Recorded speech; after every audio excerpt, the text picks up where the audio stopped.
Hello, അസ്സലാമു അലൈക്കും. ഇന്ന് ഇൻസ്റ്റൻ്റ് ആയിട്ട് തന്നെ 5 മിനിറ്റിൻ്റെ ഉള്ളിൽ അരിപ്പൊടി വെച്ചിട്ട് നല്ല ക്രിസ്പി ആയിട്ടുള്ള ഒരു ദോശ റെഡിയാക്കി എടുക്കാം. അപ്പോൾ ഈ ഒരു ദോശ റെഡിയാക്കി എടുക്കാനായിട്ട് നമുക്ക് പച്ചരിയുടെ ആവശ്യമില്ല. അതുപോലെ തന്നെ രാവിലെ മാവൊക്കെ കൂട്ടി വെച്ചിട്ട് റെസ്റ്റ് ചെയ്യാനായിട്ട് വെക്കേണ്ട ആവശ്യമൊന്നുമില്ല. 5 മിനിറ്റിൻ്റെ ഉള്ളിൽ തന്നെ റെഡിയാക്കി എടുക്കാനായിട്ട് പറ്റും. അപ്പോൾ ആദ്യം തന്നെ നമ്മുടെ ദോശ ബാറ്റർ റെഡിയാക്കി എടുക്കാനായിട്ട് ഞാൻ മിക്സിയുടെ ജാറിലേക്ക് 1 കപ്പ് അരിപ്പൊടി ചേർത്ത് കൊടുക്കുന്നുണ്ട്. അപ്പോൾ വറുത്ത അരിപ്പൊടിയോ വറുക്കാത്ത അരിപ്പൊടിയോ ഏതെടുത്താലും കുഴപ്പമില്ല കേട്ടോ. പിന്നെ അടുത്തതായിട്ട് ഇതിലേക്ക് 1/4 കപ്പ് കടലപ്പൊടിയാണ് ചേർത്ത് കൊടുത്തിട്ടുള്ളത്. ഇനി അടുത്തതായിട്ട് ഇതിലേക്ക് വേണ്ടത് മീഡിയം സൈസിലുള്ള ഒരു കിഴങ്ങാണ്. അപ്പോൾ ഇതിൻ്റെ തൊലിയൊക്കെ ഒന്ന് കളഞ്ഞെടുത്ത് ചെറിയ പീസായിട്ട് തന്നെ കട്ട് ചെയ്തതിലേക്ക് ചേർത്ത് കൊടുക്കുന്നുണ്ട്. അപ്പോൾ ഇത് സ്കിപ്പ് ചെയ്യരുത് കേട്ടോ. അപ്പോൾ നമ്മൾ ഇതിലേക്ക് കിഴങ്ങ് നിർബന്ധമായിട്ട് തന്നെ ചേർത്ത് കൊടുക്കണം. അപ്പോഴാണ് നമുക്ക് ഇതിൻ്റെ ഒരു കറക്റ്റ് സ്ട്രക്ചർ കിട്ടുകയുള്ളൂ. ഇനി അടുത്തതായിട്ട് ഇതിലേക്ക് ചേർത്ത് കൊടുക്കുന്നത് 1/2 കപ്പ് തൈരാണ്. അപ്പോൾ ഓവറായിട്ട് പുളിയില്ലാത്ത രീതിയിലുള്ള തൈര് വേണം കേട്ടോ ഇതിലേക്ക് എടുക്കാനായിട്ട്. പിന്നെ ആവശ്യത്തിനുള്ള ഉപ്പും കൂടെ ചേർത്ത് കൊടുത്ത് 1/4 കപ്പ് വെള്ളം ഒഴിച്ചിട്ടാണ് ഞാനിതിവിടെ അരച്ചെടുക്കുന്നത്. അപ്പോൾ ആദ്യം 1/2 കപ്പ് വെള്ളം ചേർത്ത് കൊടുത്താൽ മതി കേട്ടോ. 1/2 കപ്പ് വെള്ളം ഒഴിച്ച് നമ്മൾ അരച്ചെടുത്തതിന് ശേഷം ബാക്കി കുറവുണ്ടെങ്കിൽ മാത്രം ബാക്കി 1/4 കപ്പ് ചേർത്ത് കൊടുത്താൽ മതി. അപ്പോൾ നമ്മൾ എടുക്കുന്ന അരിപ്പൊടിക്ക് അനുസരിച്ച് വെള്ളത്തിൻ്റെ അളവൊക്കെ കൂടാനും കുറയാനൊക്കെ സാധ്യതയുണ്ട്. അപ്പോൾ ആദ്യം 1/2 കപ്പ് മാത്രം ചേർത്ത് കൊടുത്ത് ഒന്ന് അരച്ചെടുത്താൽ മതി. അതിന് ശേഷം ബാക്കി വെള്ളം ഒഴിച്ച് കൊടുത്താൽ മതി കേട്ടോ. അപ്പോൾ ആദ്യം ഞാൻ ഇതെല്ലാം കൂടെ 1 ടീസ്പൂൺ വെച്ചിട്ടൊന്ന് മിക്സ് ചെയ്തെടുക്കുന്നുണ്ട്. അതിന് ശേഷം ഇതിന് നല്ലപോലെ ഒന്ന് അടിച്ചെടുക്കാം. അപ്പോൾ നമ്മളിതിലേക്ക് കിഴങ്ങ് കൂടെ ചേർത്ത് കൊടുത്തതുകൊണ്ട് തന്നെ നമ്മുടെ ബാറ്റർ കുറച്ചൊന്ന് ലൂസായി വരാനുള്ള സാധ്യതയുണ്ട്. അപ്പോൾ അതിനനുസരിച്ച് നോക്കിയിട്ട് വെള്ളം ഒഴിച്ച് കൊടുത്താൽ മതി.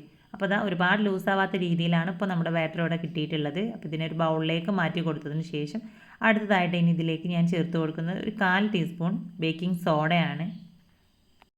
അപ്പോൾ ഇതിലേക്ക് ഒരല്പം വെള്ളം കൂടെ ചേർത്തിട്ട് ഞാനിതെല്ലാം കൂടെ നല്ലപോലെ ഒന്ന് മിക്സ് ചെയ്തെടുക്കുന്നുണ്ട്. നമ്മുടെ ബേക്കിംഗ് സോഡയൊക്കെ എല്ലാ ഭാഗത്തേക്കും എത്തുന്ന രീതിയിൽ വേണം കേട്ടോ നല്ലപോലെ ഒന്ന് മിക്സ് ചെയ്തെടുക്കാനായിട്ട്.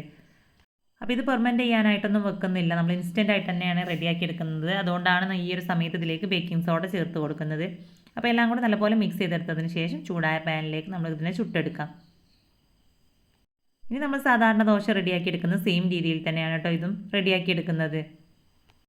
അപ്പോൾ നമ്മുടെ പാൻ ഓവറായിട്ട് ചൂടായിട്ടുണ്ടെങ്കിൽ അതിലേക്ക് ഒരു അല്പം വെള്ളം കുടഞ്ഞെടുത്തതിന് ശേഷം നമ്മുടെ ബാറ്റർ ഇതുപോലെ ചുറ്റിച്ച് കൊടുത്താൽ മതി. അപ്പോൾ അത് നല്ലപോലെ നമ്മുടെ മാവ് ഒന്ന് ചുറ്റിച്ച് കൊടുത്തതിന് ശേഷം ഇതിലേക്ക് ഒരു അല്പം വെളിച്ചെണ്ണ കൂടെ ചേർത്ത് കൊടുക്കാം. അപ്പോൾ അതിന് പകരം നെയ്യ് ചേർത്ത് കൊടുക്കാൻ ഇഷ്ടമുള്ളവർക്ക് നെയ്യ് ചേർത്ത് കൊടുക്കാം കേട്ടോ. ഞാനിവിടെ വെളിച്ചെണ്ണയാണ് ചേർത്ത് കൊടുത്തിട്ടുള്ളത്. അപ്പോൾ ഇനി മുതൽ ദോശയ്ക്ക് തലേന്ന് തന്നെ മാവ് കൂട്ടി വെക്കേണ്ട ആവശ്യമില്ല. അതുപോലെ തന്നെ ഉഴുന്നും അരിയൊന്നും അരച്ചെടുക്കേണ്ട ആവശ്യമില്ല. ഇൻസ്റ്റൻ്റ് ആയിട്ട് തന്നെ രാവിലെ 5 മിനിറ്റിനുള്ളിൽ നമുക്ക് നല്ല ക്രിസ്പി ആയിട്ടുള്ള ദോശ റെഡിയാക്കി എടുക്കാം. സാധാരണ നമ്മൾ മസാല ദോശയൊക്കെ റെഡിയാക്കി എടുക്കുന്ന സെയിം രീതിയിൽ തന്നെ ഉള്ളിൽ ഫില്ലിംഗ് ഒക്കെ വെച്ച് കൊടുത്തിട്ട് നമുക്ക് ഈ ഒരു ദോശ റെഡിയാക്കി എടുക്കാം കേട്ടോ. അപ്പോൾ അതാ ബാക്കി എല്ലാതും ഞാൻ ഇതേ രീതിയിൽ തന്നെ ഒന്ന് ചുട്ടെടുത്തിട്ടുണ്ട്.